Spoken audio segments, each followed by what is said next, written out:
வெறும் சோற்று பிண்டங்களோ அல்லது 3 வேளை சாப்பிட்டு முடிச்சு பிள்ளைங்களுக்கு சொத்து சேர்த்து வச்சுட்டு செத்து போகிற ஒரு வாழ்க்கையோ இல்லை மானுட வாழ்க்கை. அதை விட ஹைட்ல எழுத்தாளன் ஒரு மனிதனை வைக்கிறார்.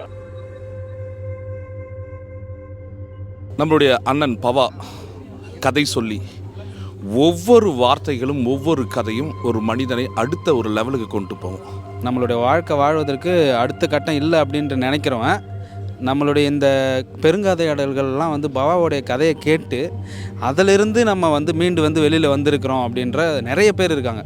அதில் நானும் ஒருத்தவன். எனக்குள்ள ட்ராவல் பண்ணுற மாதிரியான ஒரு எக்ஸ்பீரியன்ஸ் பவாவோட கதை சொல்லாடல். பவாவுடைய கதை பெருங்கதையாடல் எங்கே நடந்தாலும் நான் வந்துடுவேன். குரல் ஒரு வசியம், எப்படி சொல்கிறது, வசியம் தான் பண்ணுது அந்த குரல். பிரபஞ்சன் அவர்கள் எழுதிய மகாநதி, பாண்டிச்சேரி சம்பந்தப்பட்ட கதை, பிரபஞ்சன் எழுதின கதை. இந்த கதையை முழுக்க இவனுடைய ரத்தத்தில் ஏற்றிருக்கிறேன். உடனே போய் அதை வாங்கி படிக்கணும் அப்படிங்கிற மாதிரி ஒரு ஆர்வத்தை அது உண்டு பண்ணுது. அதில் இருக்க கேரக்டர்லாம் பார்த்திங்கன்னா இம்ப்ரெசிவ் கேரக்டர். இது ஒரு வாழ்வியல் அனுபவம். இந்த நாவலை சீட்டுக்கட்டு மாதிரி பிரித்து போட்டு விளையாட வேண்டும் என்று நான் ஆசைப்படுகிறேன். பிரபஞ்சன் எப்பொழுதுமே பெண்களை அழகான பெண் என்று இதுவரையிலும் எழுதி நான் பார்த்ததே இல்லை. ஏன்டா திடீர்னு பைத்தியம் முடிச்சுட்டானு, ஏன்டா வீட்டை அடிக்கிறேன்.